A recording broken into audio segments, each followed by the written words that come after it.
Hello बालकों, physics bye Hemant sir में आप लोगों का स्वागत है। मैं हेमंत सर आप लोगों को फिजिक्स पढ़ा रहा हूं और फिजिक्स में मैं क्लास 12th की आपको फिजिक्स पढ़ाने वाला हूं। क्लास 12th में मैं इलेक्ट्रोस्टैटिक्स पहला लेसन जो है स्थिर वैद्युत की या इलेक्ट्रोस्टैटिक्स में पढ़ा रहा हूं। इलेक्ट्रोस्टैटिक्स का मैं लेक्चर नंबर 19 आपको पढ़ा चुका हूं। आज मैं लेक्चर नंबर आपको 20 पढ़ाने वाला हूँ। इलेक्ट्रोस्टैटिक्स का लेक्चर नंबर 20 पढ़ाने वाला हूँ। लेक्चर नंबर 19 तक साइड बुक से अगर आप देखोगे तो पहला चैप्टर था वैद्युत आवेश तथा क्षेत्र। लेसन 1 क्या था? लेसन 1 आपका क्या था?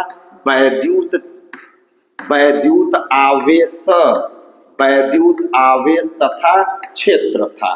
अब मैं ये 19 लेक्चर इसमें पढ़ा। अब लेसन जो आपका चैप्टर नंबर जो 2 है ये आपका है गॉस वैद्युत फ्लक्स तथा गॉस का प्रमेय। वैद्युत फ्लक्स, वैद्युत फ्लक्स तथा गॉस का प्रमेय, गॉस का प्रमेय।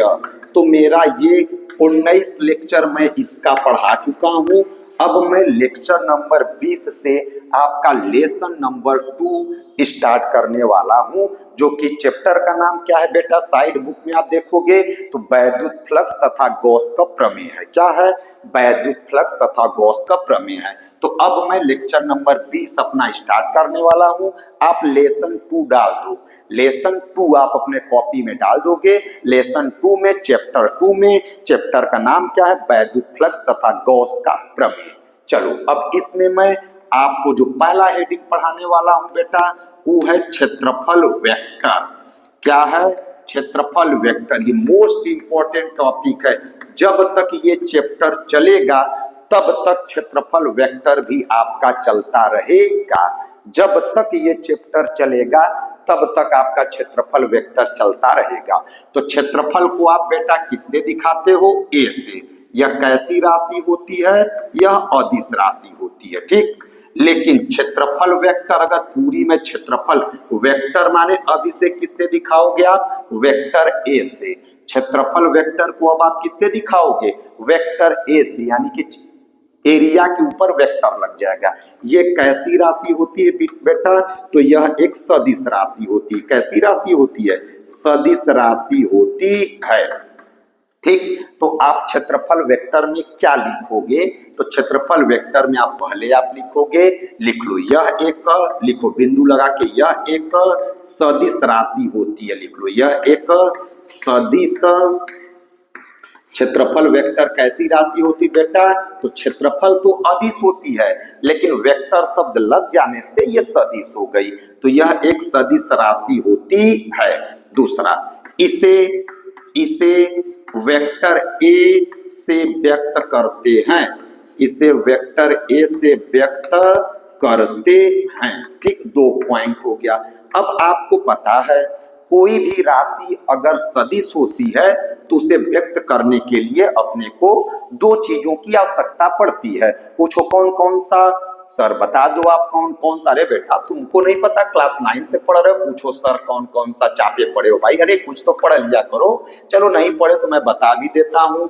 सदिश राशि को व्यक्त करने के लिए परिमाण के साथ साथ किसकी आवश्यकता होती है? दिशा की। सदिश राशियों को व्यक्त करने के लिए बेटा परिमाण के साथ साथ दिशा की आवश्यकता पड़ती है। तो अब इसकी हमें दिशा बतानी पड़ेगी। तो आप तीसरे पॉइंट में लिखेंगे इसकी दिशा, इसकी दिशा तल के लंबवत, इसकी दिशा तल के लंबवत होती है। इसकी दिशा तल के लंबवत होती है। इसकी दिशा किधर होती है? तल के लंबवत होती है। सर बहुत बढ़िया। यानी कि क्षेत्रफल वेक्टर क्या होता है बेटा? तो कहोगे सर जी यह एक सदिश राशि होती है। क्षेत्रफल को ए से दिखाते हैं तो सदिश होने के नाते इसे वेक्टर ए से व्यक्त करते हैं। अगर ये सदिश राशि है तो इसकी हमें दिशा बतानी पड़ेगी, तो इसकी दिशा किधर होती है? तो कहोगे सर इसकी दिशा तल के लंबवत होती है। इसकी दिशा किधर होती है? तो कहोगे सर तल के लंबवत होती है। अब मैं हेडिंग लिखने वाला हूं वेक्टर ए की दिशा। मैं हेडिंग बेटा लिखने वाला हूं अब वेक्टर ए की दिशा। वेक्टर ए की दिशा ज्ञात करना। वेक्टर ए की दिशा ज्ञात करना। अब हमें वेक्टर ए की दिशा ज्ञात करना है। ठीक, वेक्टर ए की दिशा हम कैसे ज्ञात करते हैं? इसके लिए दो लॉजिक आपको सीखना पड़ेगा। जो पहली लॉजिक है खुला पृष्ठ के लिए, खुला यानी ओपन सिस्टम के लिए अगर कोई पृष्ठ क्या है खुला, खुला पृष्ठ, तो अगर वेक्टर ए की दिशा हमें दो चीजों के लिए निकालना है, एक खुला पृष्ठ के लिए और एक क्या होगा, एक बंद पृष्ठ के लिए। तो अगर खुला कोई भी पृष्ठ आपका खुला है लाइक दिस, जैसे ये आपका मोबाइल क्या है खुला है, बंद तो नहीं ना है, ये आपका मोबाइल पूरी तरीके से क्या है खुला हुआ है, तो इसके लिए आपको क्षेत्रफल वेक्टर की दिशा बनानी होगी। तो क्या लिखेंगे, लिख लो इसकी दिशा, इसकी दिशा खुला पृष्ठ के लिए इसकी दिशा किधर होगी, इसकी दिशा तल के लंबवत, तल के लंबवत किसी ओर, किसी ओर, तल के लंबवत किसी ओर हो सकता है, तल के लंबवत किसी ओर हो सकता है। अब इसका मतलब आपको हम समझाते हैं बालक। जैसे ये आपका मोबाइल है तो ये इसके लिए क्षेत्रफल वेक्टर की दिशा क्या होगी, तो तल के लंबवत किसी ओर। तो तल के लंबवत जैसे ऊपर भी आप जा सकते हो, तल का लंबवत क्या है ऊपर भी हो सकता है आप कैसे, in the direction of chart, और तल के लंबवत नीचे भी हो सकता है। तो तल के लंबवत किसी ओर, चाहे ऊपर आप ले लो और चाहे नीचे ले लो, कोई मैटर नहीं है। तो इसकी दिशा किधर होती है, तल के लंबवत किसी ओर। क्लियर है? जैसे ये मेरा, ये जैसे मैं मान लूं ये मेरा बुक है, जैसे मैं मान लूं ये मेरा बुक है, ठीक, तो आपको वैद्युत क्षेत्रफल वेक्टर की दिशा लेना है, तो तल के लंबवत आप ऊपर भी ले सकते हो और तल के लंबवत आप नीचे भी ले सकते हो। जैसे ये मेरा बुक सर्कल के आकार का, सर्कल के आकार का है, इस तरीके से बुक अगर रखा गया है तब, तो तल के लंबवत आप बाहर भी इधर भी ले सकते हो और तल के लंबवत आप इस साइड भी ले सकते हो, किधर, इस साइड भी तल के लंबवत ले सकते हो। ठीक है, तो वही बात आपको बताई गई है कि इसकी दिशा किधर होती है, तल के लंबवत। अगर खुला है तो इसकी दिशा किधर होगी, तल के लंबवत होगी। किधर होगी बेटा, तो कहोगे सर इसकी दिशा तल के लंबवत होगी। जैसे ये मेरे पास एक सिस्टम है, इधर है, इसके लिए क्षेत्रफल वेक्टर की दिशा मैं आपसे पूछूं तो कहोगे सर ये तल के लंबवत इस बगल भी हो सकता है और तल के लंबवत अंदर, तो इस वाले को हम ऐसे भी लिख सकते हैं, नहीं तल के लंबवत ऊपर भी जा सकता है और तल के लंबवत नीचे भी आ सकता है। क्लियर है? यानी इस लंबवत का मतलब इधर है जेड एक्स पर, लंबवत का मतलब अंदर है। ठीक, जैसे अब आपका ये कोई मान ले 3 डायमेंशनल स्ट्रक्चर तो मैं ड्रा नहीं कर सकता हूं, तो इसके लिए तल के लंबवत किधर हो सकता है, इस बगल भी हो सकता है, तल के लंबवत अंदर भी हो सकता है, कोई इसकी फिक्स डायरेक्शन नहीं है। जैसे मैं एक एग्जांपल से आपको और समझाता हूं, ये 3 डायमेंशन है बेटा। जैसे मेरे पास कोई सिस्टम इस तरीके से सर्कल है, इस तरीके से सर्कल अगर मेरे पास है, तो ये सर्कल है, तो अब इसकी दिशा किधर होगी, तो कहोगे सर तल के लंबवत ऊपर भी हो सकता है और तल के लंबवत नीचे भी हो सकता है। जैसे मैं आपको मान लूं ये मेरे पास ये सिस्टम है, इसके लिए तल के लंबवत किधर हो सकता है, ऊपर, और तल के लंबवत नीचे। इस तरीके से है तो तल के लंबवत इधर भी हो सकता है और तल के लंबवत इधर भी हो सकता है। अगर बेटा ये चलो हो गया इतना, ठीक। जैसे एक एग्जाम्पल हम देते हैं, जैसे एक एग्जाम्पल आपको समझना पड़ेगा। ये मान लेते एक मेरे पास वर्ग है, ये क्या है, वर्ग है। वर्ग के प्रत्येक भुजा की लंबाई स्मॉल ए है। इसे हम लोग एक्स वाई तल में कैसे रखे हैं, एक्स वाई तल में रखा गया है। एक्स वाई तल में रखा गया है, यानी ये कैसा है, फूला हुआ है। तो अब क्षेत्रफल वेक्टर की दिशा क्या होती है, तल के लंबवत। तो क्षेत्रफल क्या होगा, अब सॉल्यूशन में आते हैं। तो आपको तो रखा गया, तो दिए गए पृष्ठ के लिए क्षेत्रफल वेक्टर ए लिखिए। दिए गए पृष्ठ के लिए क्षेत्रफल वेक्टर ए लिखिए। तो आप कहोगे सर सॉल्यूशन में आ जाओ, आप कहोगे सर ये वर्ग है, तो वर्ग का क्षेत्रफल क्या होता है, कहोगे सर भुजा का स्क्वायर। वर्ग का क्षेत्रफल क्या होता है, भुजा का स्क्वायर। तो इस वर्ग का क्षेत्रफल आपको क्या है, भुजा की वैल्यू ए है, तो कहोगे सर ए का स्क्वायर। तो ए का वैल्यू आपका हो जाएगा ए का स्क्वायर। ए का वैल्यू कितना हो जाएगा, स्मॉल ए का स्क्वायर। ओके, चलो आगे। और आपको क्षेत्रफल वेक्टर बताना है, तो क्षेत्रफल वेक्टर की दिशा क्या पढ़े हो आप, तल के लंबवत।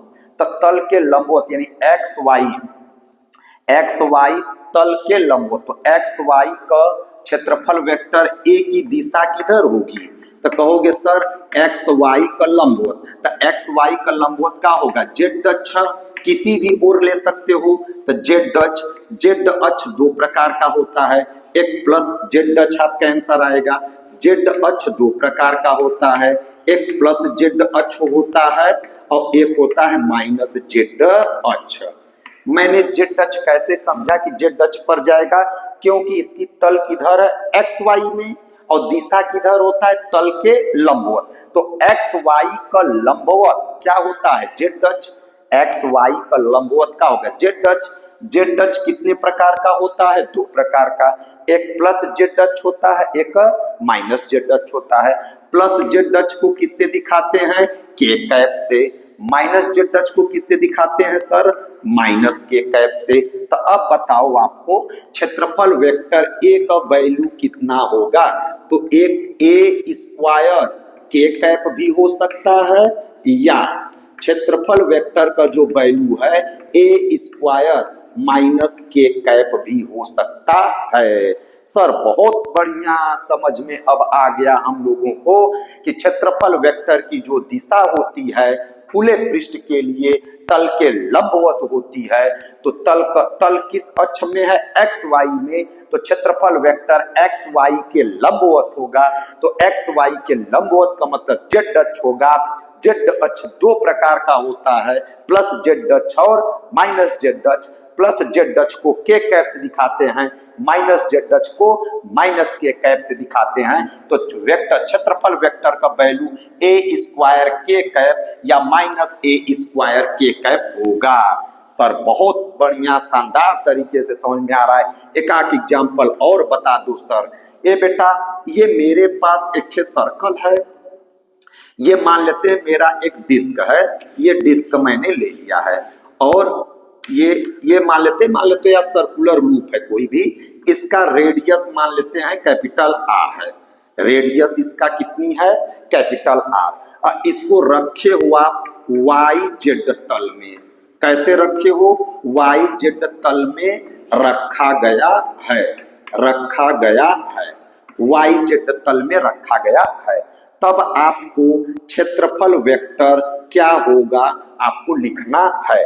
तो कहोगे सर सॉल्यूशन है, ये पहले मेरे पास क्या है, रिंग है, वलय है। तो वलय का जो रेडियस एरिया होता है वो पाई आर स्क्वायर क्या होता है, पाई आर स्क्वायर होता है। ठीक सर, उसके बाद वेक्टर ए की दिशा किधर हो जाएगा बेटा, तो कौन सा तल में रखे हो, वाई जेड तल में रखे हो।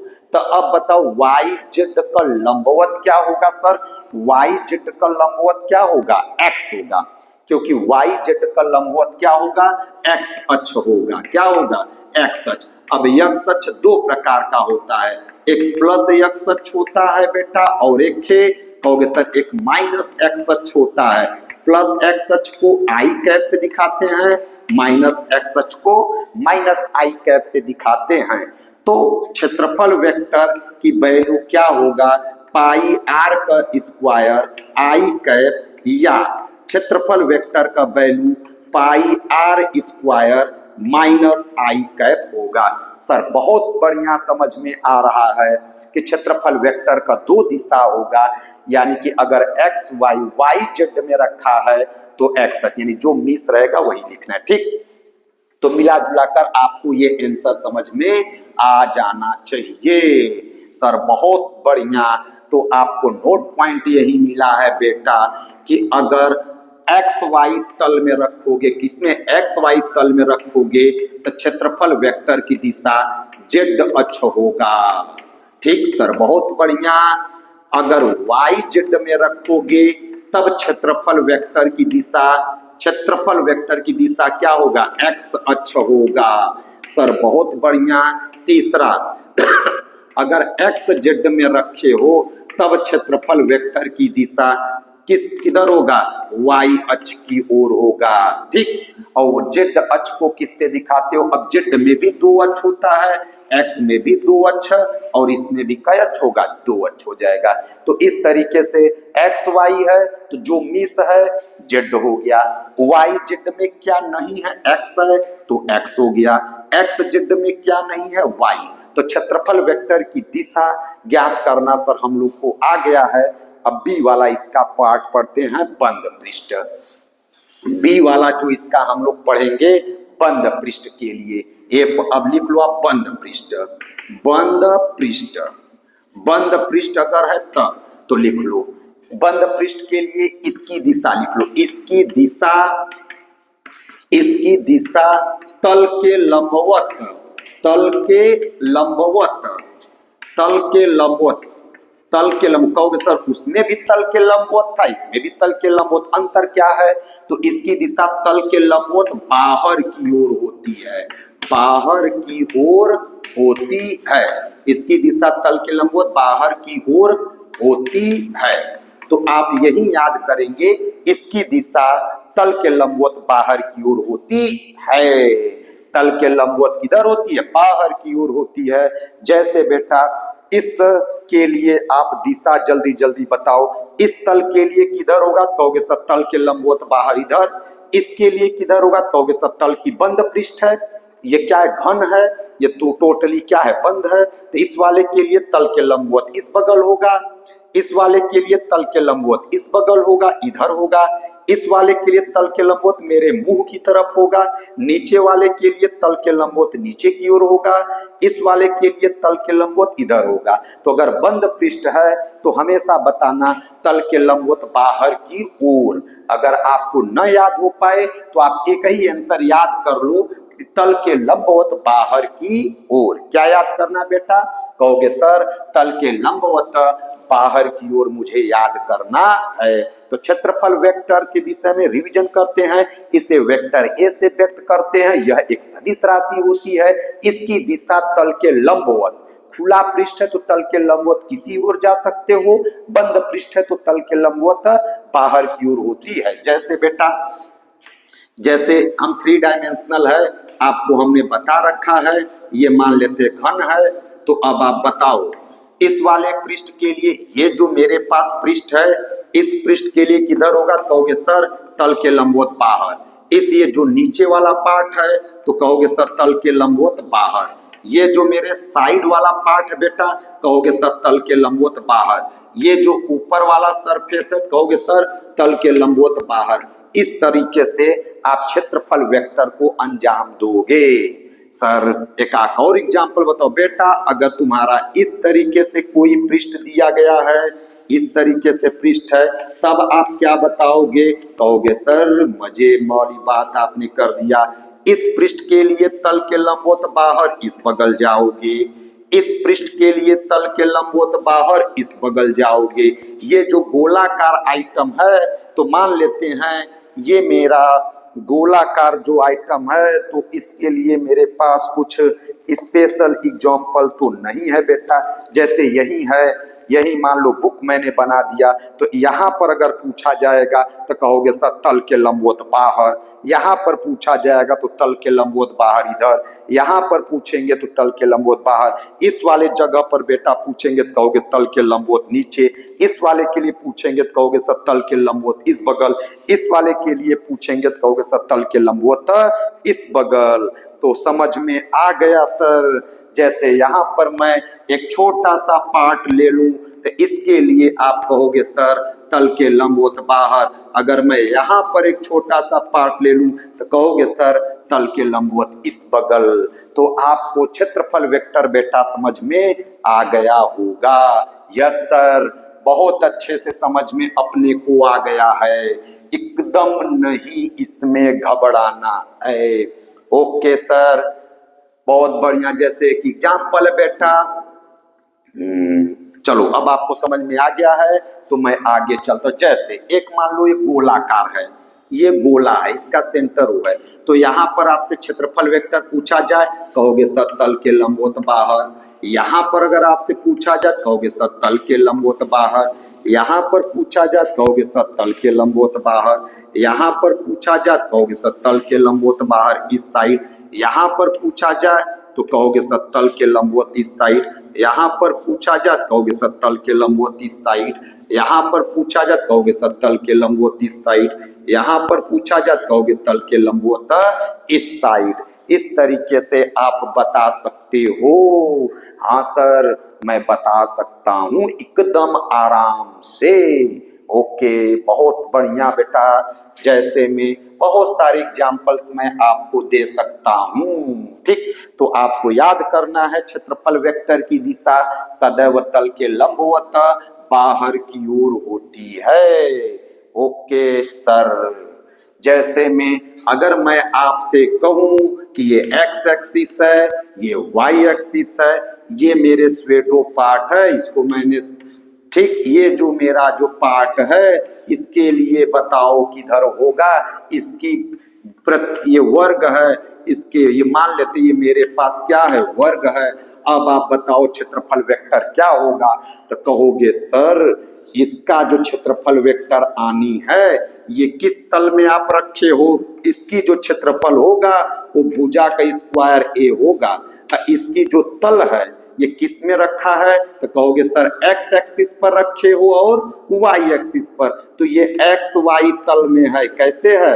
एक्स वाई तल में है। तो एक्स वाई तल में होने की वजह से क्षेत्रफल वेक्टर ए की दिशा जेड अक्ष पर होगा। जेड अक्ष में दो दिशा होता है, एक प्लस जेड होगा, एक माइनस जेड होगा। प्लस जेड को आई कैप से दिखाओगे, अरे जेड अक्ष को के कैप से दिखाओ, इसको माइनस के कैप से दिखाओ।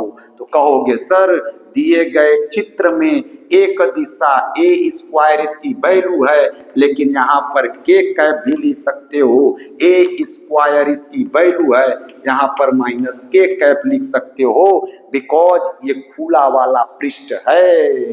बिकॉज ये कौन सा पृष्ठ है? खुला वाला पृष्ठ है बेटा। चलो ठीक है, अब आपको मैं मेन हेडिंग पर आता हूं। क्षेत्रफल वेक्टर मेरे हिसाब से क्लियर हो चुका है। बता दो क्षेत्रफल वेक्टर कैसी राशि होती है? तो कहोगे सर यह एक सदिश राशि होती है, इसे वेक्टर ए से व्यक्त करते हैं, इसकी दिशा हमेशा तल के लंबवत होती है। ठीक, अगर बंद पृष्ठ है तो तल के लंबवत बाहर की ओर होगी। एक ही चीज आपको याद करनी है कि इसकी दिशा तल के लंबवत होती। ठीक, अब मेरे को बेटा पढ़ना है वैद्युत फ्लक्स। ये मोस्ट इंपॉर्टेंट हेडिंग है बेटा, वैद्युत फ्लक्स। वैद्युत फ्लक्स बहुत इंपॉर्टेंट हेडिंग है। ये आप लोगों के बोर्ड एग्जाम में कई साल पूछा गया है। जैसे वैद्युत फ्लक्स से आप क्या समझते हो? वैद्युत फ्लक्स की परिभाषा आपसे पूछा जा सकता है। जैसे आपका 2012, 15, 20, 22, 2012 कामा 15, 20 कामा 22 वैद्युत फ्लक्स की परिभाषा इतनी साल पूछी गई है, तो आप लोगों को बतानी पड़ेगी। बोलो, बताओगे कि नहीं? वैद्युत फ्लक्स इतनी साल। चलो, वैद्युत फ्लक्स बेटा क्या होता है ध्यान से समझो। मैं आपको पहले से ही पढ़ा चुका हूं। अगर मेरे पास कोई भी बेटा आवेश है, तो अगर आवेश है तो अपने चारों तरफ वैद्युत बल रेखा निकालता है। ये मैंने इलेक्ट्रोस्टैटिक्स में आपको पढ़ाया है। जिस प्रकार से बल्ब को जला देने से उसकी चारों तरफ प्रकाश की किरण फैल जाती है, उसी प्रकार अगर मैं कोई आवेश ले रखा हूं तो उसके चारों तरफ वैद्युत बल रेखा फैल जाती हैं। तो वैद्युत बल रेखा फैल रही हैं, लेकिन हमको वैद्युत बल रेखा की संख्या कितनी होगी, वैद्युत बल रेखा की संख्या कितनी होगी, उन संख्या कितनी होगी यही चीज हमको पता नहीं है। तो अगर मेरे पास कोई भी आवेश है तो उसके चारों तरफ क्या फैल जाती है, वैद्युत बल रेखा फैल जाती है। क्लियर है? जैसे कहीं सुंदर चीजें आपको दिखता है तो अगल बगल आप मडराने लगते हो, ठीक है? तो वैसे ही कोई आवेश है तो उसकी चारों तरफ वैद्युत बल रेखा फैल जाती है। तो वैद्युत बल रेखा की संख्या कितनी होती है, संख्या की माप क्या होती है, संख्या की माप क्या होती है, उसी चीज को हम लोग कहते हैं वैद्युत फ्लक्स। क्या कहते हैं बेटा? वैद्युत फ्लक्स। तो वैद्युत फ्लक्स क्या होता है? तो वैद्युत फ्लक्स वैद्युत बल रेखाओं की संख्या की माप है। वैद्युत फ्लक्स क्या है? तो सिंपल सा अगर तुमसे कोई पूछा जाए तो आप क्या बताओगे? वैद्युत फ्लक्स क्या है तो क्या बताओगे? वैद्युत बल रेखाओं की संख्या की माप होती है। ठीक, इसका मतलब क्या होता है कि अगर आपको किसी पृष्ठ की वैद्युत फ्लक्स, जैसे इस पृष्ठ का वैद्युत फ्लक्स आपको ज्ञात करना है, तो मान लेते हैं वैद्युत बल रेखा के रास्ते में इस पृष्ठ को आपको रखना पड़ेगा। तो इस पृष्ठ से जितनी वैद्युत बल रेखाएं, मान लेते हैं इस पृष्ठ से वैद्युत बल रेखाएं पास हो रही हैं, तो जितनी वैद्युत बल रेखाएं इस पृष्ठ से पास होंगी, गुजरेंगी, उनकी संख्या की जो माप होगी उसी को हम लोग कहते हैं वैद्युत फ्लक्स। तो वैद्युत फ्लक्स क्या होता है? जैसे बेटा ये मेरे पास पृष्ठ है, इस पृष्ठ से हम मान लेते हैं वैद्युत बल रेखाएं गुजर रही हैं, कैसे गुजरी? 1 2 3 4, तो इसका फ्लक्स कितना होगा? 4 होगा। इसका फ्लक्स कितना होगा? 4। तो क्या परिभाषा बनाओगे बेटा? जैसे उस बगल से वैद्युत बल रेखाएं आ रही, इसके सामने पृष्ठ रख दिए, तो क्या लिखोगे? वैद्युत। चलो अब मैं परिभाषा बनाने वाला हूं, क्या लिखोगे बोलो? वैद्युत क्षेत्र में स्थित, वैद्युत क्षेत्र में, जैसे इसको आप वैद्युत क्षेत्र में ऐसे रख दिए, तो वैद्युत क्षेत्र में स्थित किसी पृष्ठ से होकर गुजरने वाली वैद्युत बल रेखाओं की संख्या की माप को उस पृष्ठ से संबंधित या उस पृष्ठ से बद्ध वैद्युत फ्लक्स कहलाता है। ठीक, क्या लिखे हो बोलो बेटा? जैसे इसका हमें वैद्युत फ्लक्स निकालना है इस वाले पृष्ठ का, तो वैद्युत क्षेत्र में ई वाला पृष्ठ हम ले जाकर रख देंगे। इस पृष्ठ से गुजरने वाली वैद्युत बल रेखाओं की संख्या की माप को उस पृष्ठ से बद्ध वैद्युत फ्लक्स कहते हैं। क्या परिभाषा होता है बेटा वैद्युत फ्लक्स का? बोलो जल्दी से। तो लिखोगे सर जी, वैद्युत क्षेत्र में स्थित किसी पृष्ठ से होकर गुजरने वाली वैद्युत बल रेखाओं की संख्या की माप को उस पृष्ठ से बद्ध वैद्युत फ्लक्स कहते हैं। हो गया? तो आप शॉर्टकट में लिख लो, इसे ऐसे लिख लो, इसे फाई ई, फ्लक्स को फाई से दिखाते हैं लेकिन वैद्युत फ्लक्स को फाई ई से, इसे फाई ई से व्यक्त करते हैं, इसे फाई ई से व्यक्त करते हैं, इसे फाई ई से व्यक्त करते हैं। ठीक, इसका जो शुद्ध वैद्युत फ्लक्स का वैल्यू जो होगा फाई ई बराबर, शॉर्टकट में क्या लिखोगे? वैद्युत बल रेखाओं की संख्या, वैद्युत बल रेखाओं, वैद्युत बल रेखाओं की संख्या की माप, वैद्युत बल रेखाओं की संख्या की माप होती है। ठीक, तो फिर से वैद्युत फ्लक्स क्या होता है? वैद्युत क्षेत्र में स्थित किसी भी पृष्ठ से होकर गुजरने वाली वैद्युत बल रेखाओं की संख्या को उस पृष्ठ से बद्ध वैद्युत फ्लक्स कहते हैं। इसे किस लेटर से दिखाते हैं? इसे फाई ई से दिखाते हैं। नेक्स्ट बिंदु, 2 बिंदु हो गया। ठीक, जो फाई ई का वैल्यू होता है, फाई ई का जो वैल्यू होता है ये पाया गया फाई ई बराबर vector E dot vector A, यानी फाई ई का जो वैल्यू पाया गया, वैज्ञानिकों ने जो पाया, तो इसको क्या होता है? Vector E dot vector A. Vector E को क्या कहते हैं? वैद्युत क्षेत्र। वेक्टर ई को क्या कहते हैं बेटा? वैद्युत क्षेत्र। वेक्टर ए को क्या कहते हैं? कहोगे सर क्षेत्रफल वेक्टर। वेक्टर ए को क्या कहते हैं? क्षेत्रफल वेक्टर। तो वैद्युत फ्लक्स क्या होता है? डॉट को हम लोग कहते हैं अदिश गुणन। डॉट को हम लोग क्या कहते हैं? अदिश गुणन। डॉट को अदिश गुणन कहते हैं। तो अब बताओ बिंदु नंबर 3 में क्या लिखोगे? इसका परिमाण, मतलब वैद्युत फ्लक्स का परिमाण। नेक्स्ट बिंदु में क्या लिखोगे? वैद्युत फ्लक्स का परिमाण। इसका हिंदी में क्या नाम है? वैद्युत क्षेत्र की तीव्रता वेक्टर ई, तथा इसका क्या नाम है? क्षेत्रफल वेक्टर, ब्रैकेट में वेक्टर ए के। डॉट का क्या मतलब होता है? अदिश गुणनफल। इसका क्या मतलब होता है? बराबर। अदिश गुणनफल के बराबर होता है।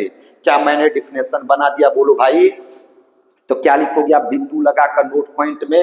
वैद्युत फ्लक्स का परिमाण मतलब मान, वैद्युत क्षेत्र की तीव्रता वेक्टर ई, तथा क्षेत्रफल वेक्टर वेक्टर ए के डॉट माने अदिश गुणनफल के बराबर होता है। अर्थात अर्थात अर्थात क्या आप लिखोगे बेटा? तो कहोगे सर अर्थात फाई ई बराबर vector E dot vector A होता है। Very good. वैद्युत क्षेत्र की तीव्रता और क्षेत्रफल वेक्टर के अदिश गुणनफल के बराबर होता है। तो अब डॉट को हटाते हैं तो अपने से cos थीटा लगाते हैं, तो फार्मूला इसका क्या बन गया? Vector E dot vector A बराबर क्या बन गया? ई ए cos थीटा। इसमें एक नए इंसान की एंट्री हुई है, उस इंसान का नाम क्या है? तो कहोगे सर उस इंसान का नाम थीटा है। तो अब आपको यहाँ लिखना पड़ेगा कि थीटा क्या है। तो थीटा बताओ किसके बीच फंसा है? जैसे गाना आप लोग सुने होंगे, रजिया गुंडों के बीच फंस गई, तो वैसे यहाँ पर थीटा किसके बीच फंसा पड़ा हुआ है? तो कहोगे सर वेक्टर ई और वेक्टर ए किसके बीच फंसा पड़ा हुआ है? तो वेक्टर ई तो थीटा का है, जहां थीटा वेक्टर ई व वेक्टर ए के बीच, वेक्टर ई व वेक्टर ए के बीच का कोण है। जहां थीटा वेक्टर ई व वेक्टर ए के बीच का कोण होता है। ब्रैकेट में आप समझेंगे कि रियल में क्या होता है। तो रियल में वेक्टर ई व वेक्टर ए के बीच का कोण होता है। ठीक, हम इसके विषय में आगे बताएंगे, कोण के विषय में स्पेशली आपको आगे बताएंगे। ठीक, चलो अब आपको ये परिभाषा क्लियर हो गया। वैद्युत फ्लक्स क्या होता है बेटा? वैद्युत क्षेत्र में स्थित किसी काल्पनिक पृष्ठ से होकर गुजरने वाली वैद्युत रेखाओं की संख्या की माप को उस पृष्ठ से संबद्ध या बद्ध वैद्युत फ्लक्स कहते हैं। इसे फाई ई से व्यक्त करते हैं। इसका परिमाण वैद्युत क्षेत्र की तीव्रता वेक्टर ई व क्षेत्रफल वेक्टर वेक्टर ए के अदिश गुणनफल के बराबर होती है। फाई बराबर E vector E dot vector A या ई ए cos थीटा होता है। सर बहुत बढ़िया। अब हम लोग पढ़ेंगे SIP। SIP में का मतलब होता है सम इम्पोर्टेंट पॉइंट। सर बहुत बढ़िया, पढ़ा दो आप। पहला SIP में हम लोग पढ़ेंगे सूत्र। पहले SIP में बेटा क्या पढ़ेंगे? सूत्र। सूत्र में स्मॉल ए पढ़ेंगे जब, लिख लो, जब वैद्युत क्षेत्र एक समान हो। जब वैद्युत क्षेत्र एक समान हो, एक समान हो, जब वैद्युत क्षेत्र एक समान हो। चलो ठीक है, सूत्र में हमको क्या पढ़ना है? जब वैद्युत क्षेत्र एक समान हो तो फाई बराबर फार्मूला क्या होगा? Vector E dot vector A बराबर क्या होगा? ई ए cos थीटा। जब सर्वत्र वैद्युत क्षेत्र एक समान रहेगा तब आप डायरेक्ट ये फार्मूला लगाएंगे। बी वाला हेडिंग क्या लिखेंगे? जब वैद्युत क्षेत्र एक समान न हो। जब वैद्युत, क्या लिखोगे? जब वैद्युत क्षेत्र एक असमान हो या एक समान न हो। मतलब की बात क्या है? जैसे ये एक आवेशित वस्तु है, इसके चारों तरफ एक क्या कीजिए गोला में रखा गया है। तो अब वैद्युत क्षेत्र आपको पता है, बाहर की तरफ अगर प्लस आवेश है तो तल के लंबवत बाहर निकलेगा। तो यहाँ पर वैद्युत क्षेत्र एक समान नहीं है। पूछो कैसे? तो आपको पता है जहां वैद्युत बल रेखाएं पास पास होती हैं वहां तीव्रता का मान अधिक होता है, जहां वैद्युत बल रेखाएं दूर दूर होती हैं वहां तीव्रता का मान कम होता है। यानी इस वाले जगह पर तीव्रता का वैल्यू ज्यादा है और इस वाले जगह पर तीव्रता का वैल्यू कम है। Very good sir. तो ऐसे कंडीशन में हम ये मान लेते हैं कि वैद्युत क्षेत्र एक समान नहीं है। ठीक, जब वैद्युत क्षेत्र बेटा एक समान न हो, जैसे इस वाले एग्जाम्पल में एक समान नहीं है, तो हम वैद्युत क्षेत्र कैसे, क्या फार्मूला लगाते हैं? तो बेटा जो हमारे पास सिस्टम रहता है हम उसमें थोड़ा सा उसका क्षेत्रफल लेते हैं, उस थोड़े से क्षेत्रफल को हम लोग कहते हैं वेक्टर डीए। इसका हिंदी में नाम होता है अल्प क्षेत्रफल वेक्टर। ठीक, वेक्टर इसे, इस ए को क्या कहोगे? क्षेत्रफल। ए को कहोगे क्षेत्रफल, वेक्टर ए को क्या कहोगे? क्षेत्रफल वेक्टर। लेकिन डी वेक्टर डी ए को क्या कहोगे? अल्प क्षेत्रफल वेक्टर। तो ऐसे केस में हम थोड़ा सा क्षेत्रफल लेते हैं और बाकी का थोड़ा थोड़ा क्षेत्रफल लेकर के सबको जोड़ देते हैं। थोड़ा थोड़ा क्षेत्रफल लेकर लास्ट में सबको जोड़ देते हैं। 1 2 3 4 5 6 7 8 9, तो सबको लेकर जोड़ देते हैं। तो जोड़ने के प्रोसेस को हम समाकलन कहते हैं। तो इस स्थिति में फ्लक्स का फार्मूला हो जाएगा फाई ई बराबर क्लोज समाकलन vector E dot vector D A. थोड़े के कारण हम फ्लक्स लेंगे तो पहले हमारा क्या फार्मूला था? Vector E dot A. अब थोड़ा सा क्षेत्रफल लिए हो तो vector E dot vector A आपको करना पड़ेगा। अब पूरे का अगर आपको निकालना है तो क्लोज समाकलन लगाना पड़ेगा और इसी को आप ऐसे लिख सकते हो क्लोज समाकलन A D A cos theta. तो ये फार्मूला बन जाएगा बेटा। समझ में आ गई हो तो ठीक ठीक, न समझ में आई हो तो याद कर लो। जब वैद्युत क्षेत्र एक समान होगा तो फाई बराबर vector E dot vector A बराबर ई ए कॉस थीटा आप इस्तेमाल करोगे। जब वैद्युत क्षेत्र एक समान न हो तब फाई बराबर थोड़ा सा क्षेत्रफल लेंगे जिसको हम बोलेंगे अल्प क्षेत्रफल वेक्टर। थोड़ा सा क्षेत्रफल लेकर बाकी सबका क्या करेंगे? समाकलन। तो ए के जगह हम डी ए लिखेंगे तो vector E dot D A. अब पूरे का निकालना है तो क्या ले लेंगे? क्लोज समाकलन और डॉट को हटाएंगे तो ये फार्मूला बन जाएगा। सर बहुत मस्त समझ में आया। पहली एसआईपी आपने सूत्र हम लोगों को समझा रखा है, ठीक, तो सूत्र में आप लोग जान गए हो। दूसरी एसआईपी बेटा जो अपने को पढ़ना है वो लिख लो मात्रक। दूसरी एसआईपी में आपको क्या पढ़ना है बेटा? मात्रक। ये इसका मात्रक भी बहुत इंपॉर्टेंट है, मोस्ट इंपॉर्टेंट है बेटा। मैं क्वेश्चन आपको लिखवाऊंगा तो आपको पता चल जाएगा। जैसे मात्रक 2012 15 19, मात्रक भी 2012 15 19, 2012 15 19, 22 हो गया और 19 हो गया। ठीक, 2012 15 2012 15 19 और 18 2018, ये मात्रक इतनी साल पूछा गया है। तो चलो दूसरी एसआईपी में मैं मात्रक पढ़ने वाला हूं। तो मात्रक तो मैं सूत्र से निकालता हूं। कहोगे सर फाई बराबर फार्मूला क्या होता है? ई ए कॉस थीटा, ई ए कॉस थीटा। तो मात्रक नंबर स्मॉल ए का वैल्यू अपने को पता है क्या होता है? न्यूटन पर कूलाम, पहले से आप पढ़ रखे हो। एंड ए का मात्रक अपने को पता है क्या होता है? मीटर का स्क्वायर, मीटर का स्क्वायर। तब अब मात्रक आपका क्या बन गया? फाई का मात्रक क्या बन गया? न्यूटन पर कूलाम गुणे मीटर का स्क्वायर। या इसी चीज को हम लोग कहेंगे न्यूटन मीटर स्क्वायर पर कूलाम। सर बहुत बढ़िया, मजे में समझ में आ रहा है बेटा। बोलो ई के जगह क्या लिखोगे, न्यूटन पर कूलाम। ए के प्लेस पर क्या लिखोगे, मीटर का स्क्वायर, तो न्यूटन पर कूलाम मीटर के स्क्वायर। आकाश का कोई मात्रक नहीं होता है, इसका नहीं होता है। तो ए के जगह न्यूटन पर कूलाम, ए की जगह मीटर स्क्वायर, तो न्यूटन गुणे मीटर स्क्वायर पर कूलाम। या इसी आइटम को आप ऐसे लिख सकते हो, न्यूटन मीटर स्क्वायर कूलाम का इनवर्स। बहुत बढ़िया। बी वाला मात्रक बेटा क्या बनेगा, हम ई का एक और मात्रक आपको पढ़ाए हैं। कहोगे सर हाँ आप कई सारे मात्रक पढ़ाए थे। एक हमने पढ़ाया था वोल्ट पर मीटर। क्या पढ़ाया था बेटा, वोल्ट पर मीटर। तो अब यहां से और एक हमको पता है मीटर का स्क्वायर। तो अब फाई का क्या बन जाएगा, कहोगे सर वोल्ट पर मीटर, वोल्ट पर मीटर अगुणे एरिया का क्या लिखेंगे, मीटर का स्क्वायर।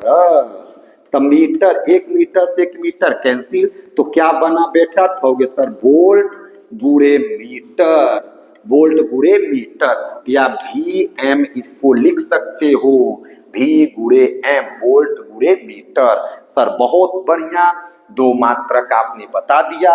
अब मैं तीसरा मात्रक भी आपको बताने वाला हूं। सर बता दो सी वाला बेटा। सी वाला मात्रक में आ जाओ। फिर ई का मात्रक आप लोग पढ़े हो, हमने आपको पिछले लेक्चर पढ़ाया है, जूल पर कूलाम पर मीटर। सर हाँ आपने ये वाला भी मात्रक पढ़ाया था। एरिया ए की जगह, एरिया ए की जगह मीटर का स्क्वायर। तो अब फाई का मात्रक क्या बन गया सर जी, ऊपर जूल, नीचे क्या है कूलाम है, और नीचे गुणे में क्या है मीटर, एरिया की जगह मीटर का स्क्वायर। तो एक मीटर से एक मीटर क्या हो गया, कैंसिल आउट। तो अब आपको क्या मिल गया बेटा, कहोगे सर जूल मीटर पर कूलाम, जूल मीटर पर कूलाम। हाँ सर समझ में आ गया। आपने तीन मात्रक बहुत जबरदस्त लिखा। आपने कुछ नहीं किया है, बस आपने एक काम किया है। ई का तीन मात्रक होता है, बारीक पारा 1 बाई 1 करके आपने ई का मात्रक लिखते गए और एरिया मीटर स्क्वायर से आप गुणा करते गए, तो हम लोगों को तीनों मात्रक इसका मिल गया। तो सर आपने तीन मात्रक पढ़ाया, हम लोग तीनों याद कर लेंगे। वेरी गुड बेटा, बहुत बढ़िया। आगे जैसे हम नोट पॉइंट में हम लिख लेते हैं, ई का फ्लक्स का मात्रक क्या होगा बेटा, कहोगे सर न्यूटन मीटर स्क्वायर पर कूलाम, या वोल्ट गुणे मीटर, या क्या होगा वोल्ट गुणे मीटर होगा। सर बहुत बढ़िया। या जूल मीटर पर कूलाम, जूल मीटर पर कूलाम। सर बहुत बढ़िया। अब क्वेश्चन बेटा आपसे पूछा गया है यूपी बोर्ड में, लिख लो आप क्वेश्चन है, ये 2017, 18, 19, 20, ये 2017, 18, 19, 20, 17, 18, 19, 20 ये आप लोगों से मात्रक पूछा गया है। लिख दूं, लिख लो आप क्वेश्चन है लिखो, वैद्युत फ्लक्स का मात्रक है। क्वेश्चन आपसे पूछा गया है वैद्युत फ्लक्स का मात्रक है, वैद्युत फ्लक्स का मात्रक है। पहला ऑप्शन आपको बेटा दिया गया है न्यूटन पर कूलाम, न्यूटन पर कूलाम। सर बहुत बढ़िया। बी वाला ऑप्शन आप लोगों को बेटा दिया गया है वोल्ट गुणे मीटर। सर बहुत बढ़िया, वोल्ट गुणे मीटर। सी वाला आपको मात्रक बेटा दिया है वोल्ट पर मीटर, वोल्ट पर मीटर। सर बहुत बढ़िया। डी वाला ऑप्शन आपको दिया न्यूटन मीटर पर कूलाम, न्यूटन मीटर पर कूलाम। तो कौन सा बेटा सही है, तो ऑप्शन डी वाला मेरा सही है, वोल्ट गुणे मीटर। इसका मतलब इस वाले पर आप ट्रिपल स्टार लगा लो, क्योंकि ये बाकी दोनों से हट के ज्यादा इंपॉर्टेंट है। 2017, 18, 19 और 20 में ये पूछा गया है। सर बहुत बढ़िया, ये क्वेश्चन हम लोगों ने कर लिया। ठीक, चलो बेटा अब आगे चलते हैं। नेक्स्ट क्वेश्चन, नेक्स्ट एसआईपी की तरफ बढ़ते हैं। दो SIP हो गया, पहले में फार्मूला लिखे, दूसरे में इसका 3 मात्रक लिखे हैं। अब SIP नंबर आपको 3 में लिखाने वाला हूं, जिसमें आपको लिखना है बेटा विमीय सूत्र। किसका विमीय सूत्र? तो फाई का। कहोगे सर फाई बराबर फार्मूला होता है E A cos थीटा। अब अपने को विमीय सूत्र लिखना है तो E का विमीय सूत्र और यह एक कैसी राशि होती है? cos theta. B माइन आपको पता है, तो E का विमीय सूत्र आपको मैं पिछले क्लास में सिखाया था। E बराबर फार्मूला, अगर जिसको नहीं पता है वह फिर से लिख सकता है। E बराबर फार्मूला होता है F बटे Q नॉट। F का विमीय सूत्र आपको याद ही करना है, mL_T-2, mL_T-2। आवेश का टाटा बाय बाय होता है, कुछ न कुछ तो आपको याद करना ही पड़ेगा। क्लियर है? तो अब यहाँ से ये क्या बनेगा? M बनेगा, L बनेगा, T एक के ऊपर जाएगा तो T के घात पर -3 हो जाएगा। कहोगे सर ये कैसे आया? बेटा -2 पहले से इंतजार में है और एक ऊपर गया तो प्लस से प्लस वाला ऊपर जाएगा तो -1 बनेगा। -2 इंतजार कर रहा है -1 का, तो टोटल -3 हो गए। ए जब ऊपर जाएगा तो ए के पावर -1 बन जाएगा। सर बहुत बढ़िया, क्लियर है। तो मेरे को बेटा ई का विमीय सूत्र पता चल गया, mL T के पावर -3 ए के पावर -1। ए माने क्षेत्रफल, क्षेत्रफल का L² होता है, तो फाई का क्या हो जाएगा? mL T-3 A-1 L²। Sir बहुत बढ़िया, तो mL3 T-3 A-1 स्क्वायर और 1, तो ये वाला बन के आ गया। ये मैंने निगमन कर दिया। विमीय सूत्र भी आप लोगों से पूछा गया है 2018 के पेपर में, 2018 के पेपर में विमीय सूत्र आपसे पूछा गया है। तो बेटा 3 SIP मैंने आपको पढ़ा रखा है। अब मैं तीनों SIP पर आपसे क्वेश्चन पूछ लेता हूं। ठीक, क्वेश्चन 3 SIP मैंने पढ़ा रखा है, तीनों SIP से मैं आपको क्वेश्चन पूछने वाला हूं। चलो अब आप क्वेश्चन लिखेंगे। पहला क्वेश्चन 2012, 15, 19, 22, 2012, 15, 19, 2012, 15, 19, 22, 22 ये आपसे क्वेश्चन में पूछने वाला हूं। चलो लिख लो आप। 3 SIP मैंने आपको वैद्युत फ्लक्स आप पढ़ लिए, वैद्युत फ्लक्स का सूत्र पढ़ लिए, मात्रक पढ़ लिए और विमीय सूत्र पढ़ लिए। अब इतने पर क्वेश्चन कर लेते। लिख लो आप, लिख लो। क्वेश्चन है वैद्युत फ्लक्स की वैद्युत फ्लक्स की परिभाषा, परिभाषा एवं मात्रक। वैद्युत फ्लक्स की परिभाषा एवं मात्रक लिखिए। एक क्वेश्चन हो गया, वैद्युत फ्लक्स की परिभाषा एवं मात्रक लिखिए। दूसरा क्वेश्चन नंबर जो 2 है बेटा, ये आपका पूछा है 2018 और 19 की एग्जाम में, 2018 और 19 की एग्जाम में पूछा है। लिख लो आप, लिख लो। वैद्युत फ्लक्स का मात्रक और विमीय सूत्र का निगमन कीजिए। वैद्युत फ्लक्स के मात्रक, मात्रक तथा विमीय सूत्र, विमीय सूत्र का निगमन कीजिए। वैद्युत फ्लक्स के मात्रक तथा विमीय सूत्र का निगमन कीजिए। सर बहुत बढ़िया, शानदार तरीके से समझ में आ गया है। आगे बेटा 3 SIP मैंने पढ़ा रखा है। अब मैं आपको SIP नंबर 4 पढ़ाने वाला हूँ। SIP नंबर कौन सा? 4। सम इंपॉर्टेंट पॉइंट का चौथी पॉइंट आपको पढ़ाने वाला हूँ। लिख लो आप, क्या लिखोगे? तो लिख लो यह एक, लिख लो यह एक अदिश राशि होती है। यह एक अदिश राशि होती है। कहोगे सर बहुत बढ़िया, यह एक अदिश राशि होती है। इसका मतलब है कि इसे साधारण बीजगणित के नियम से आप जोड़ या घटा सकते हो। चलो 5वां हमको पढ़ना है। इसका मान अदिश होता है, फिर भी इसका मान धनात्मक, धनात्मक, कामा ऋणात्मक तथा शून्य, तथा शून्य तीनों हो सकता है। इसका मान धनात्मक, कामा ऋणात्मक तथा शून्य तीनों हो सकता है। सर बहुत बढ़िया, यानी ये प्लस वैल्यू भी देता है, माइनस वैल्यू भी देता है और कभी कभी ये जीरो भी हो जाता है।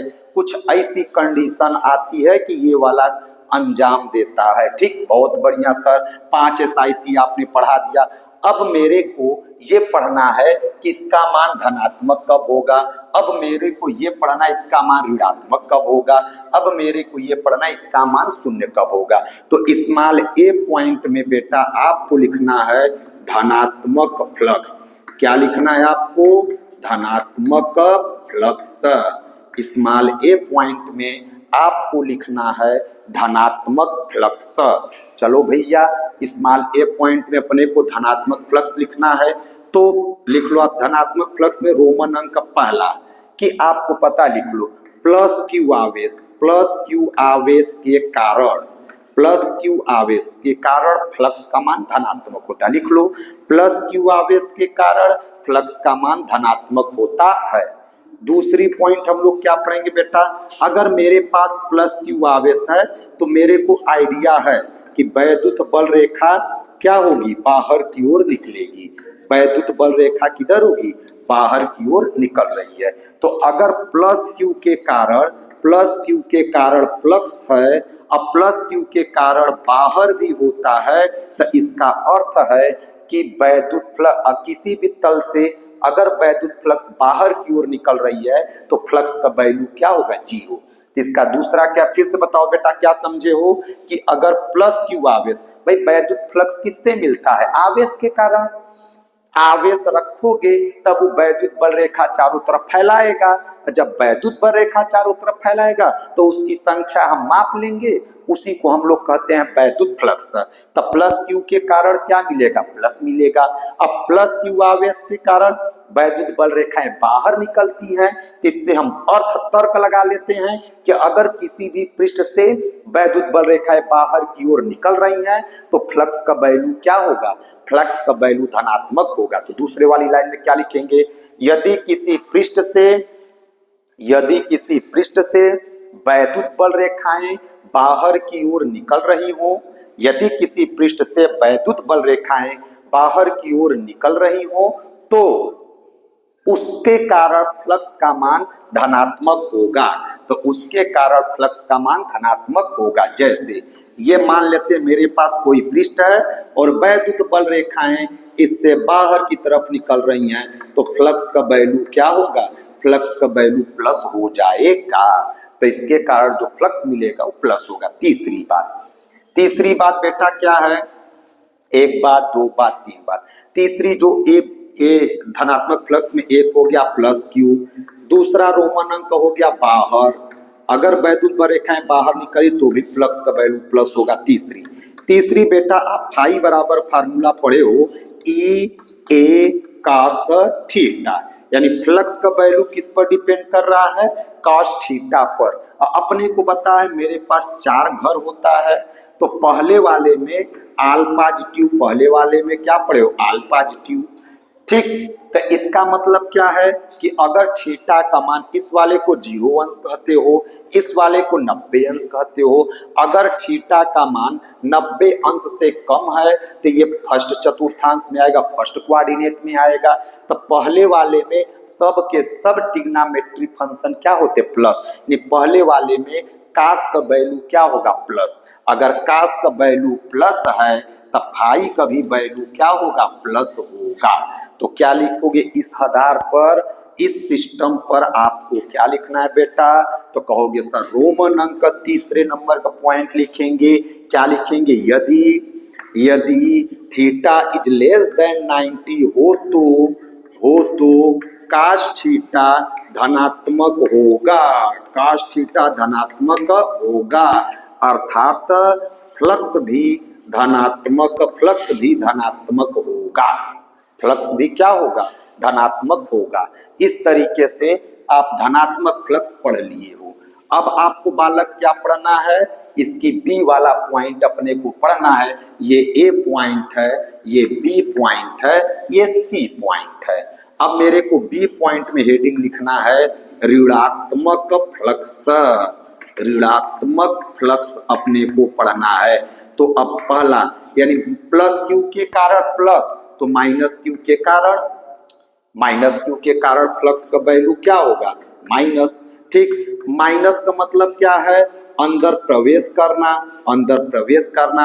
अगर अंदर की ओर दूसरे पॉइंट में क्या लिखोगे, यदि वैद्युत बल रेखाएं किसी पृष्ठ के अंदर प्रवेश कर रही हैं तो उसका जो फ्लक्स होगा ऋणात्मक होगा। यदि किसी पृष्ठ के अंदर क्या लिखोगे, लिख लो, यदि किसी पृष्ठ के अंदर वैद्युत बल रेखाएं प्रवेश कर रही हैं तो उसका फ्लक्स ऋणात्मक होगा। जैसे इस पृष्ठ के अंदर, जैसे मेरे मोबाइल है, इसके अंदर वैद्युत बल रेखाएं अंदर प्रवेश कर रही हैं तो हम ये मान लेंगे कि इसका जो फ्लक्स मिलेगा वो ऋणात्मक मिलने वाला है। तीसरा, चलो अंदर, तो अब बाहर प्लस के कारण माइनस के कारण माइनस होगा, ठीक, अंदर के कारण माइनस होगा, ठीक। और तीसरा नंबर कास थीटा से लेंगे, फाई बराबर फार्मूला ई ए कास थीटा। अब आपको पता है कि थीटा का वैल्यू अगर 90 से कम था तो प्लस था, तो थीटा का वैल्यू 90 से ज्यादा तो इसमें चला आएगा, तो थीटा अगर 90 से ज्यादा है तो कास थीटा, अगर थीटा, यदि क्या लिखोगे, यदि थीटा 90 से ज्यादा हो तो कास थीटा का मान ऋणात्मक होगा, इस वाले में चला आएगा। यदि लिखो, यदि थीटा का मान 90 से ज्यादा, यदि थीटा इज ग्रेटर देन 90 हो तो कास थीटा का मान ऋणात्मक होगा और फ्लक्स भी ऋणात्मक होगा। सर बहुत मस्त शानदार तरीके से समझ में आ गया। आपने चौथी, आपने 5वीं SIP हम लोग को पढ़ा दिया। अब 6वीं SIP बेटा, अच्छा इसकी सी पार्ट हम पढ़ लेते, सी। अब तुमको बताओ सी वाला पार्ट क्या है कि प्लस के कारण प्लस, माइनस के कारण माइनस। इसका मतलब क्या है कि अगर किसी भी सिस्टम पर नेट आवेश का वैल्यू 0 हो तब फ्लक्स का भी वैल्यू क्या होगा, 0 होगा। किसी निकाय पर अगर नेट आवेश 0 है तब फ्लक्स का भी वैल्यू क्या होगा, 0 होगा। सर बहुत बढ़िया, ये भी बात आपने सही बताया। भाई प्लस क्यू, प्लस के कारण प्लस, माइनस के कारण माइनस, इसका मतलब न तो प्लस हो न तो माइनस, उस बीच में क्या बच गया, 0। तो अगर किसी निकाय पर नेट आवेश क्यू नेट का वैल्यू 0 हो तो फ्लक्स का वैल्यू 0 होगा। जैसे में एक बहुत ही इंपॉर्टेंट एग्जांपल है वैद्युत द्विध्रुव, वैद्युत द्विध्रुव। तब वैद्युत द्विध्रुव से बद्ध जो फ्लक्स होता है उसकी वैल्यू 0 होती है। वैद्युत द्विध्रुव से बद्ध वैद्युत फ्लक्स 0 होती है। याद करना, नोट पॉइंट बड़ा इंपॉर्टेंट है। वैद्युत द्विध्रुव से बद्ध वैद्युत फ्लक्स क्या होती, 0 होती है। ये यूपी बोर्ड में 2013 और 2020 के एग्जाम में पूछा गया है और ये नीट के एग्जाम में, ये नीट के पेपर में 2019 में पूछा गया है।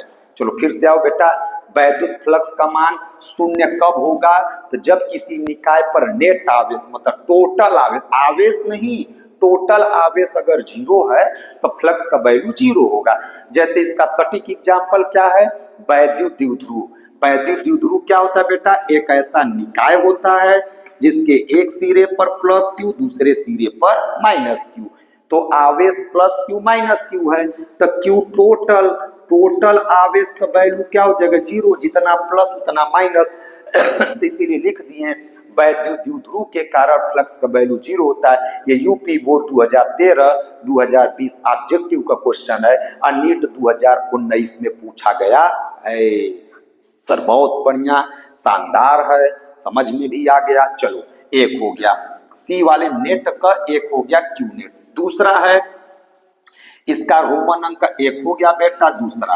अब अपने को पता है कि अगर पृष्ठ से बाहर निकल रहा है तो प्लस है, अंदर जा रहा है तो माइनस है।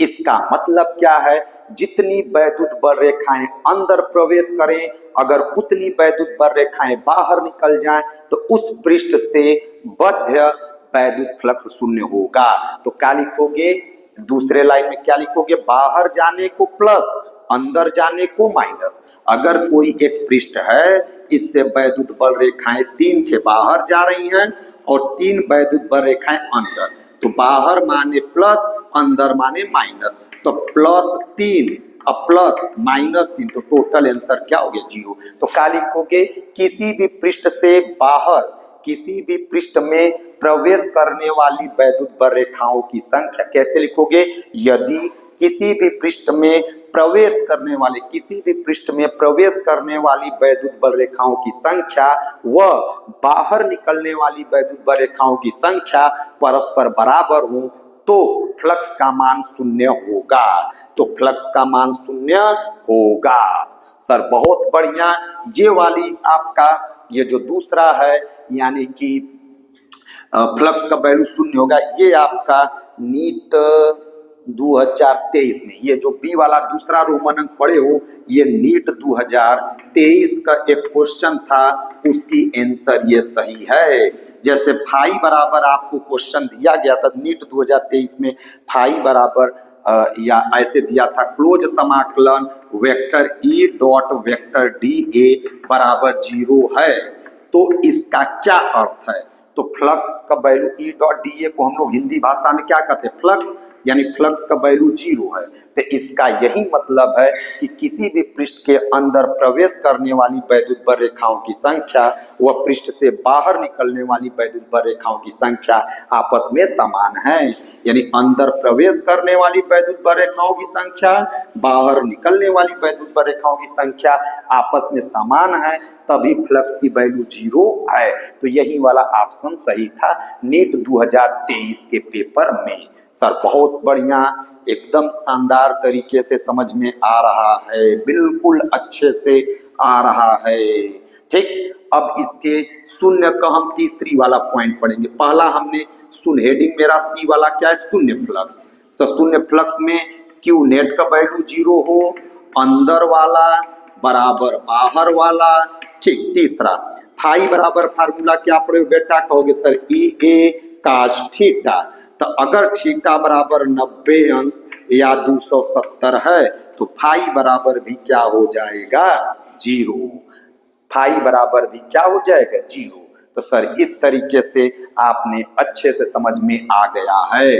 तो थीटा बराबर कई अंश हो, 0 अंश हो, या बेटा थीटा बराबर कितना हो, 0 अंश हो, या तो 200 थीटा बराबर 90 अंश हो या तो 270 अंश हो। या इसका एक नोट पॉइंट बेटा है, इससे आप आसानी से क्वेश्चन कर लेंगे। यदि वैद्युत क्षेत्र थीटा बराबर 90 अंश हो या 270 हो तब फ्लक्स का वैल्यू 0 होगा, तब फ्लक्स का वैल्यू 0 होगा। इसका शाब्दिक अर्थ क्या है कि यदि वैद्युत क्षेत्र, यदि वैद्युत क्षेत्र तल की दिशा में हो, तल की दिशा में हो, तल की दिशा में हो, याद कर लेना है आप, यदि वैद्युत क्षेत्र तल की दिशा में हो। जैसे बेटा ये वैद्युत क्षेत्र मेरा इस तरफ है, इस तरफ है वैद्युत क्षेत्र, इधर से वैद्युत क्षेत्र आ रहा है, उसी के दिशा में मैं ये मोबाइल रख दिया। बताओ एक को वैद्युत बल रेखा इससे टकराएंगी, कहोगे सर कब टकराएंगी, जब इसको हम ऐसे करके क्षेत्र के लंबवत रखेंगे तब ना ढेर सारी टकराएंगी। तो थीटा बराबर 90 अंश या 270 अंश कब होने वाला, इसको काट देते हैं। थीटा बराबर 90 अंश कब होगा, यदि वैद्युत क्षेत्र तल की दिशा में हो, यदि वैद्युत क्षेत्र क्या हो, तल की दिशा में हो। सर बहुत बढ़िया, शानदार तरीके से समझ में आ गया है। ठीक, तो इस पर भी नीट ने क्वेश्चन पूछा है। इस पर नीट क्वेश्चन कब पूछा मैं आपको बता देता हूं, 2010 के एक पेपर में नीट ने ये क्वेश्चन पूछा है कि यदि वैद्युत क्षेत्र तल की दिशा में हो तब फ्लक्स का वैल्यू क्या होगा, तो आंसर क्या है, 0 होगा।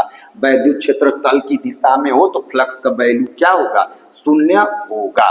चलो बेटा मैं समराइज कर देता हूं पूरी बातों को। चलो आप क्या पढ़े हो, वैद्युत फ्लक्स, वैद्युत फ्लक्स आपने हेडिंग क्या पढ़ा है, वैद्युत फ्लक्स। क्या पढ़े हो बेटा, वैद्युत फ्लक्स। वैद्युत फ्लक्स क्या होता है बेटा? तो कहोगे सर वैद्युत वैद्युत बल वैद्युत बल रेखाओं की संख्या की माप, वैद्युत बल रेखाओं की संख्या की माप। ठीक सर, बहुत बढ़िया। फाई बराबर फार्मूला क्या होता है? कहोगे sir vector E dot vector A बराबर ई ए कास थीटा। कब? जब ई बराबर क्या हो? कांस्टेंट हो। एक फार्मूला क्या पढ़े हो? फाई बराबर क्लोज समाकलन vector E dot vector D A बराबर क्या हो जाएगा? क्लोज समाकलन E D A cos theta. जब E is not equal to constant, एक समान न हो, तो आप यही पढ़ते चले गए। ठीक, आगे आप मात्रक क्या पढ़े हो बेटा? कहोगे सर न्यूटन मीटर स्क्वायर पर कूलाम, या हम लोग पढ़े हैं वोल्ट गुणे मीटर, वोल्ट गुणे मीटर, या हम लोग क्या पढ़े हैं जूल गुणे मीटर पर कूलाम, जूल गुणे मीटर पर कूलाम। ठीक, आगे बीनी सूत्र बेटा क्या पढ़े हो? ml3 t-3 a-1 कैसी राशि होती है? अदिश राशि। कैसी राशि होती है? अदिश राशि होती है। ठीक, इसकी वैल्यू क्या होती है? प्लस भी होती है, माइनस भी होती है और शून्य भी होती है। प्लस माइनस और शून्य तीनों हो सकती है। क्लियर है? प्लस कब होगा? वैद्युत फ्लक्स हो गया, सूत्र हो गया, मात्रक हो गया, बीनी सूत्र हो गया, अदिश, इसकी वैल्यू प्लस भी होता है, माइनस भी होता है और शून्य भी होता है। फ्लक्स का वैल्यू प्लस कब होगा? पॉजिटिव फ्लक्स कब होगा? जब Q का वैल्यू प्लस हो, या वैद्युत बल रेखाएं बाहर की ओर निकल रही हो, या थीटा लेस देन 90 अंश हो। ठीक, आगे फ्लक्स का वैल्यू माइनस कब होगा? जब Q का वैल्यू माइनस हो, जब Q का वैल्यू क्या हो? निगेटिव हो, या वैद्युत बल रेखाएं अंदर की ओर प्रवेश कर रही हो, या थीटा ग्रेटर देन 90 अंश हो। ठीक, ये भी आप पढ़ लिए, एक जगह आप लिख लो। फ्लक्स का वैल्यू प्लस कब होगा? जब Q प्लस हो। माइनस कब होगा? जब Q माइनस हो। फ्लक्स का वैल्यू प्लस कब होगा? जब वैद्युत बल रेखा बाहर निकले, और कब होगा? जब थीटा 90 से कम हो। तो इस वाले में उल्टा, Q का वैल्यू माइनस, अंदर 90 से बड़ा। फ्लक्स का वैल्यू, ठीक, फ्लक्स का वैल्यू आगे शून्य फ्लक्स बहुत इंपॉर्टेंट है बेटा, इस पे कई सारे क्वेश्चंस नीट और जेई में नीट में आए हैं, मैं आपको बता रहा हूं। चलो, ये फ्लक्स आप नोट पॉइंट पे अलग से आप अच्छे से पढ़ लेना। शून्य फ्लक्स, शून्य फ्लक्स, शून्य फ्लक्स। तो शून्य फ्लक्स आप अच्छे समझना है कि जब किसी निकाय पर नेट आवेश शून्य हो। जैसे में क्या पढ़े थे? वैद्युत द्विध्रुव, जैसे वैद्युत द्विध्रुव। ये 2000 कब पूछा गया है आपके पेपर में बेटा? हमने आपको लिखवाया भी था। 2 साल आपके यूपी बोर्ड में भी पूछा गया है। कब पूछा है ध्यान में नहीं आ रहा है मेरे को, अभी मैंने लिखा था कुछ समय पहले, बोलो जल्दी से। 2013-2020 वैद्युत द्विध्रुव के कारण रट लेना। वैद्युत द्विध्रुव के कारण फ्लक्स का वैल्यू 0 होता है, एकदम रट लेना। 2013-2020 ये यूपी बोर्ड में पूछा है। नीट में भी यही क्वेश्चन सेम आया है बेटा, नीट में भी यही क्वेश्चन सेम आया है। कब आया है? 2019 के पेपर में वैद्युत द्विध्रुव 2019 के पेपर में एक हो गया। दूसरा, जितनी वैद्युत बल रेखाएं अंदर प्रवेश कर रही हो, उतनी वैद्युत बल रेखाएं बाहर निकल रही हो। ठीक, तो भी फ्लक्स का वैल्यू क्या पाओगे? शून्य। इस पर क्वेश्चन कब पूछा गया है? 2010 ये जितनी वैद्युत बल रेखाएं अंदर प्रवेश करती उतनी बाहर निकल रही हो, तब फ्लक्स का वैल्यू क्या पाओगे? शून्य। ये बेटा नीट 2010 के पेपर में ये पूछा गया है। तीसरी वाली क्या है? थीटा बराबर कई अंश हो? 90 अंश। तो काश 90 अंश का वैल्यू क्या पाओगे? 0। तब फाई बराबर भी क्या पाओगे? 0। तो ये वाला है। ठीक, क्लियर है? तो आपको इतना पढ़ा दिया गया है, फाई बराबर 0। इसका मतलब क्या है? नोट पॉइंट में इसका मतलब आप क्या समझोगे? यदि वैद्युत क्षेत्र, लिख लो, यदि वैद्युत क्षेत्र तल की दिशा में हो, यदि वैद्युत क्षेत्र तल की दिशा में हो तब थीटा बराबर 90 अंश होगा। तब थीटा बराबर कितना होगा? 90 अंश होगा। तब फाई बराबर 0 होगा। ये भी आपका 2019 2010 नहीं वो वाला कब पूछा गया था? एक मिनट, नीट, हाँ ठीक। हाँ ये जितना, ये 2023 में पूछा गया था, ये 2023 में पूछा गया था। ये क्या है? यदि वैद्युत क्षेत्र तल की दिशा में है तो थीटा बराबर 90 अंश होगा, तो फाई बराबर 0 होगा। कंफर्म हो? ओके। इसके बाद क्या होगा? ये 2010 के पेपर में पूछा गया है कि अगर वैद्युत क्षेत्र तल की दिशा में होगा तो फ्लक्स का वैल्यू क्या होगा? तो आंसर क्या होगा? 0। रख लो, यदि वैद्युत क्षेत्र तल की दिशा में होगा तो फ्लक्स का वैल्यू क्या होगा? 0। एकदम आप लोगों को याद कर लेना। तो ओके, थैंक यू।